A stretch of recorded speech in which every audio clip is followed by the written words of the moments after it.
the true nature of quantitative research. Quantitative research emphasizes the expression such as numerical forms. If you hear the word numerical number, that signifies quantitative research. Numerical means kwenta.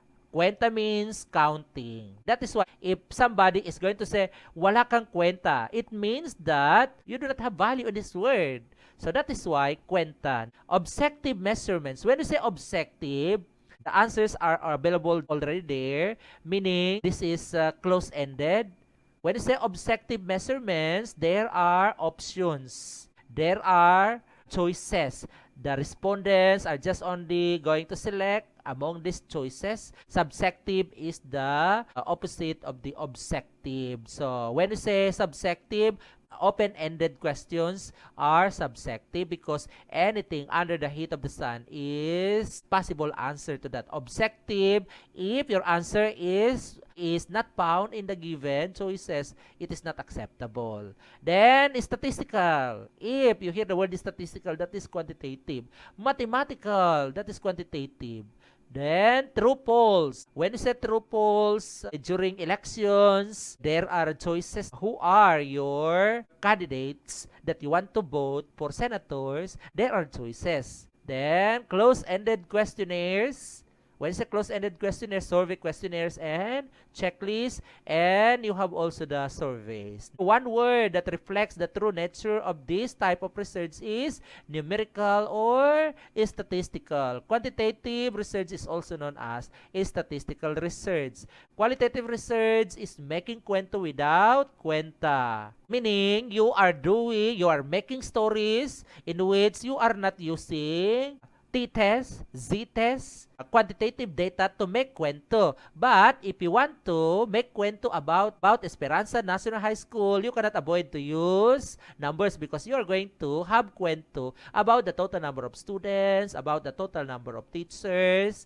That is applicable in qualitative research because you are going to just only explain how many students are there in Esperanza National High School, how many teachers does Esperanza National High School have. It doesn't mean that there is no number in qualitative, meaning kwenta here means you didn't undergo computation. If the data that you have is already available and that is number, you can explain further in words and use these numbers to explain that data. Then we have quantitative research is doing kwenta with kwento, meaning you are going to do the counting or the statistical treatment. If you ended with statistical treatment without kwento, that is nothing.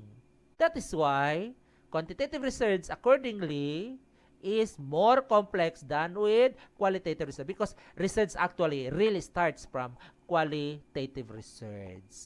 Then, quantitative research is doing kwenta with kwento. This is statistics plus language.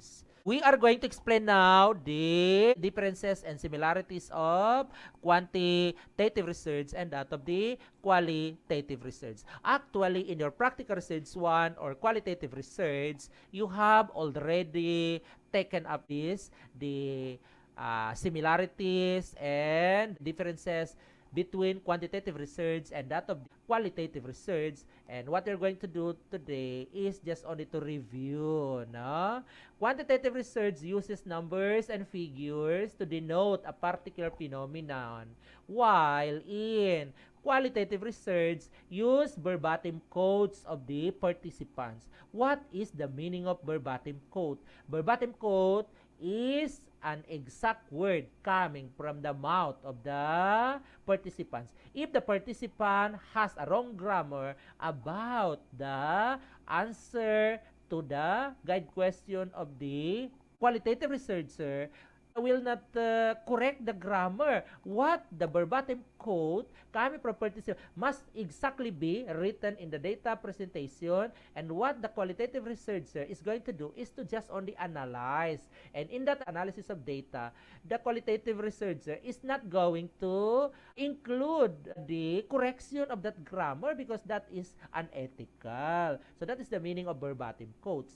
The exact words coming from the mouth of the participants must be exactly written on the context of the data analysis, and the qualitative researcher is going to explain further the meaning of these verbatim quotes. And a qualitative researcher can use his own opinions, his personal experiences, but take note, you are going to be guided with the ethical standards in which you must be objective enough, although you can use your own opinions, your own emotions in discussing your qualitative research data, but you must be guided with ethical standards in which do not use your own opinions just to manipulate the data coming from the participants. So that is verbatim quotes of the participants, and it employs thematic analysis or clustering of ideas. So when you say thematic analysis, you're going to explain the data according to the topics or according to the themes, or you are going to cluster ideas. These ideas are belonging to this topic, and these ideas are belonging to this topic, and you're going to explain. And there is a subtopic. And so with also the quantitative research, it is also thematic, no? As what I have said, researchers' prior knowledge, experiences, and emotions can be utilized in explaining the data. As what I have said, qualitative researcher is the key instrument in data gathering activities. While in quantitative researcher can hire somebody to do the survey questionnaire distribution, can do the data analysis, the statistical treatment. What the quantitative researcher is going to do is to sit and utilize, for example, his money to pay the extra resources that he has to have the quick answer to that particular research. But take note, all of these things must be guided with ethical standards. Don't do research data analysis which is out of the context of the ethical standard. In quantitative research, a researcher tends to exclude his own thoughts and feelings about the subject or topic. You cannot use your own emotions or feelings about that if that finding does not confirm to your idea or to your emotions. Do not manipulate data just to go with your own hypothesis.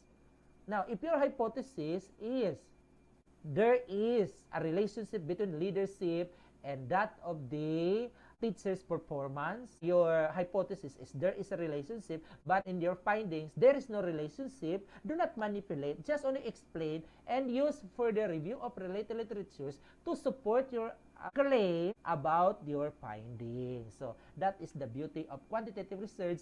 There is a review of related literature, a lot of review of related literature. Unlike with qualitative research, it lacks review of related literature because most of the times grounded theory is the most appropriate data gathering method you are going to do. When you say grounded theory, you have the hearsay that this particular event happened, but it is not yet available in the printed materials. It is not yet published. What you need to do is to generate this specific idea, very good idea, coming from the elders, but this idea is not yet known to many because it is not yet published. What you need to do is to do the grounded theory in order to generate this theory. And although the idea is not coming from you, but you are the one, you are the major instrument to publish this particular idea, and it will be credited to you. Okay, that is qualitative research and that of the quantitative research. And quantitative research is more specific compared with that of the qualitative research. If you are conducting quantitative research, it just only requires months to complete your research findings, and qualitative research years, because unless your data will be saturated, you cannot start with the data analysis.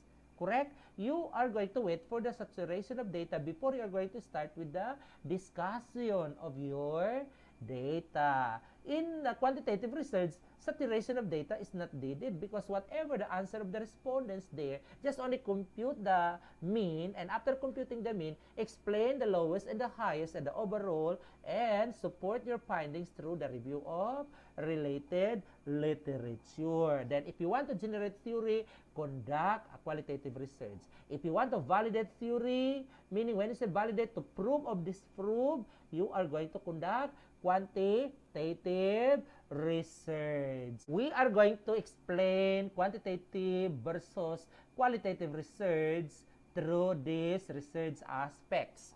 In terms of mental survey of reality, qualitative research has research from social interactions. When we say social interactions, you cannot generate a certain qualitative research unless you're going to undergo with the immersion, participatory rapid appraisal to a certain community. You are going to mingle with your participants in order to get their inner emotions, and you are going to be very good in social competence or interpersonal relationship in order to get the trust and confidence of the participants to express their, you can reveal their secrets to make your findings more appealing or more comprehensive, is to reveal their secrets. And as a researcher, you are not going to expose these sensitive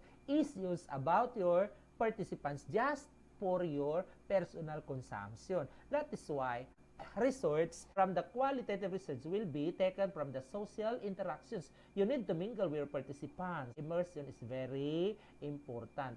In quantitative research, finding exists in the physical world, has scientific basis. It means that to see is to believe. There is a certain for example, situation which is unbelievable, and you're going to do a qualitative research about that, although there is no physical representation of this particular situation, but you are explaining it in words so that you can generate theory out of this one, because kwentong bayan, for example, folk tales, folk narratives are part of qualitative research.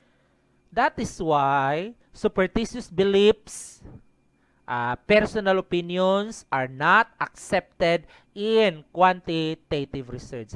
Here, it is accepted because, for instance, you are going to study about the superstitious beliefs of the Maguindanaon and what are their influence to their daily life activities. You are going to explain that superstitious beliefs. Okay, for example, your readers, it's up for the readers whether they are going to believe with the findings of your study. So that is qualitative research and quantitative research in terms of mental survey of reality. Now, how about in terms of researchers' involvement with the object? When you say object, the subject or the topic or the participants for the qualitative research, respondents for the quantitative research, and subject either for animals or plants. Okay, subject can also be used for quantitative research. Subject can also be person. Okay, but object could not be a person. Okay, take note of that. Now, subjective. When you say subjective, the researcher has his own criteria. Always personally engaged. Meaning, you cannot do the data gathering activities without involving yourself. You cannot hire somebody. Okay, friend, I have a research about the cultures of Tiduray. Can you go to the upland areas in the mountain just to observe the cultures of the Tiduray there and explain it to me, and I am doing a research? You cannot do that because you are going to personally engage yourself, because if you to see is to believe.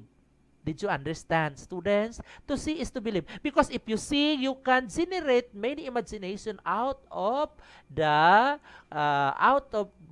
observations that you have. That is why personally engaged. Here's objective. When you say objective, there are chosen or there are options or choices the respondents are going to select from the survey questionnaire. Then least involvement by the researcher. Yes, if you are a qualitative researcher, you can sit in your beautiful office and you can hire human resources to do the distribution of the questionnaire, tabulation, statistical treatment. And what you need to do is to write the analysis of your data so that because you are the researcher. Okay. So less involvement by the researcher. Now in terms of research plan, in qualitative research takes time or takes place as the research process gradually proceeds gradually. It means come what may. Meaning there is no definite plan. There is no definite uh, plan of action being undertaken come what may. Now, you start with nothing and as you go on with that particular curiosity, you generate small details and until the time that the more you go with that curiosity, the more ideas pop up in your mind and you're going to collect all of these ideas until the time that you have another idea which is more it is better, then your attention will be diverted to that.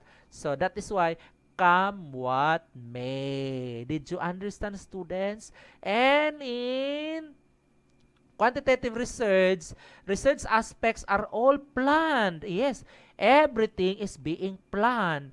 From the data gathering procedures are very planned, from the validation of your research instrument, testing the reliability of your research instrument, who are the experts who are going to validate your research instrument, and the process of the data analysis. You have the timetable, you have the Gantt chart. Okay, we will be talking about timetable, Gantt chart later on. Everything is being planned.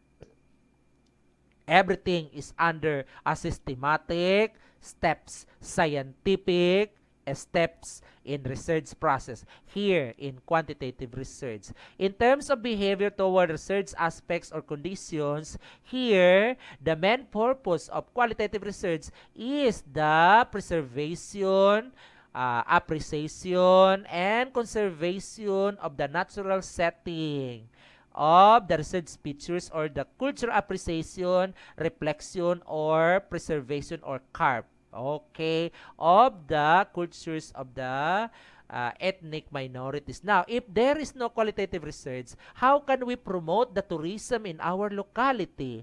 How can we make kwento that there is an Ugis Peak in our community in which we ourselves are not able to go there, but other people coming from different places were already gone there, but we are not yet able to climb that mountain because it is our nature that we prefer the places of the other people, but that should not be, because we have to love first our own cultures before loving the cultures of other. That is why if other people are curious about the Ugis Peak, why not us? We are going to motivate ourselves to go there and to experience the hiking, the climbing of the mountain.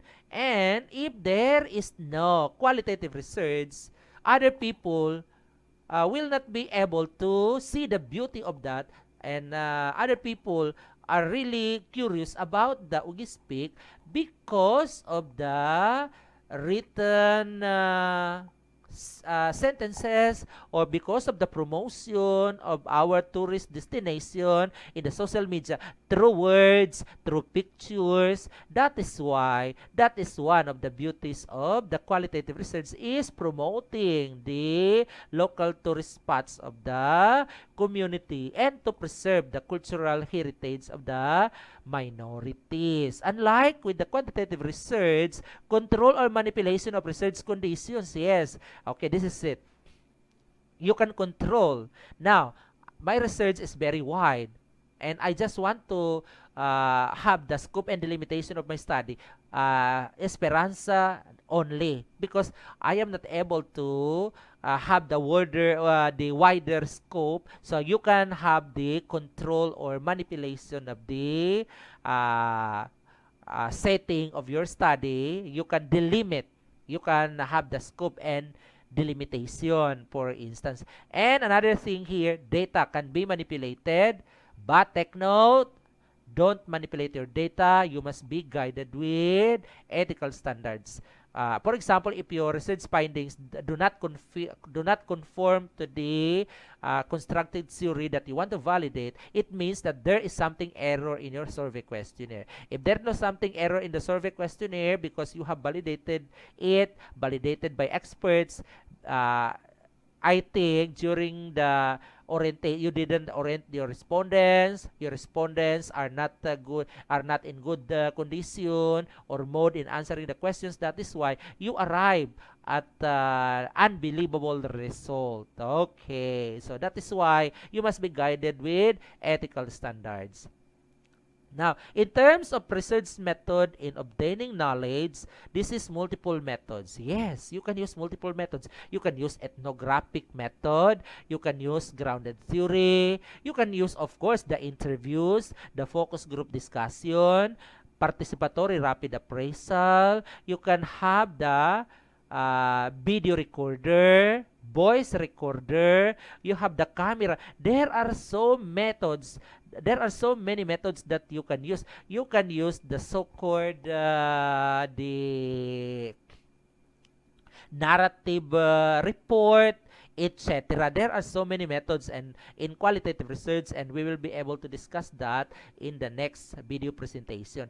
Here, scientific method, 1 to 2 methods only. You can have the descriptive, correlational, and that is 2 methods, descriptive and correlational. You can have descriptive research only. So, this is very precise. Okay, precise.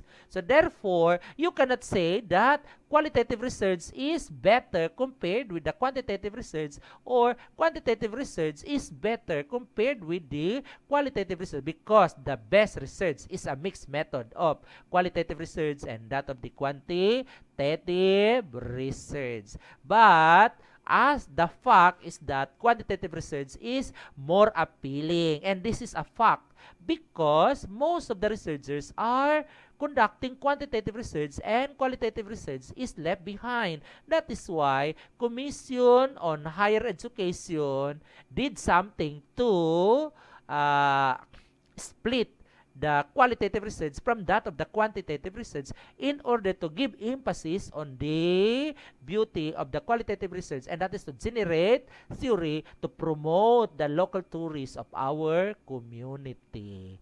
Okay, now, so we have also, according to the purpose, qualitative research makes social interactions understandable. Yes. Okay. Why is it that for example, Maguindanao are very hospitable? Why is it that Ilonggo or Ilocano are very good in cooking?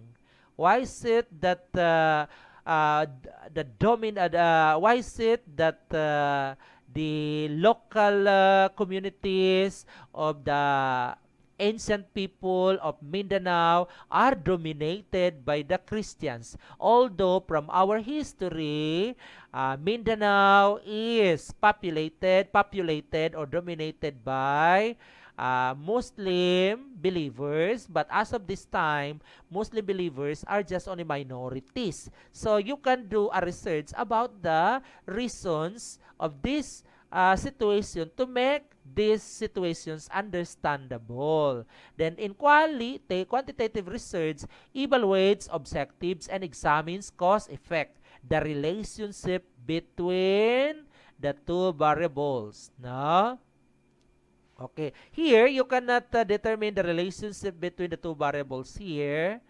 Okay. Because actually here, you don't have the independent and dependent variables. Here, you have the dependent and independent variables, and we'll be explaining that later. Okay, in the next slide or in the next video presentation. In terms of data analysis and techniques, thematic analysis, according to themes, clustering of ideas, I have already explained that.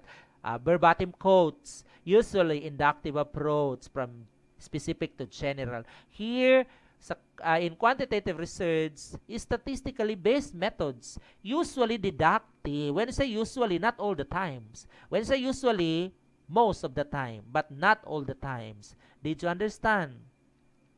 Style of expression, in terms of style of expression, lack of formality. This is sometimes informal because you can do the data gathering activities by just only wearing shorts, by just only wearing not elegant clothes, because if you want to immerse with that people, you are going to go with the flow of the situation there. No, if you are if you don't drink water coming from deep well, and you are used to drink mineral water, and if you are there and you don't do what they are doing there, it is unethical. So do not do that. No, you are going to go with the flow of the cultures and traditions of the ethnic minorities if you want to immerse with their community. Then come what may. I have already explained that. Here, impersonal. What is the meaning of this? Okay, impersonal. And we have the scientific or systematic plan. Okay.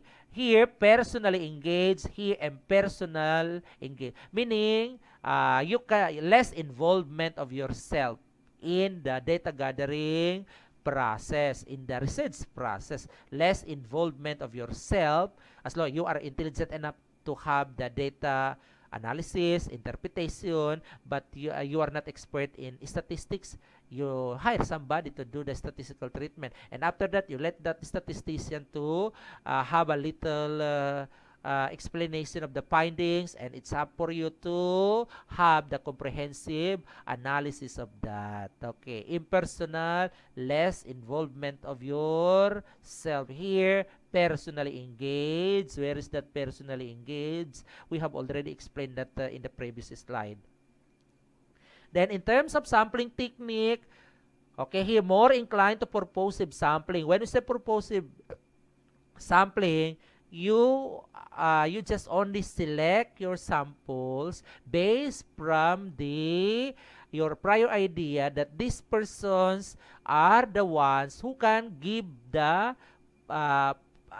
information, the reliable information. Okay. It means to whom you know. It means that you are conducting a research about the cultures of Tiduray, and you have a friend who is a Tiduray, but that Tiduray who is a friend of you is not living in that in their local community, because your friend used to live in the city. He is not qualified to be a participant of your study, although he is your friend.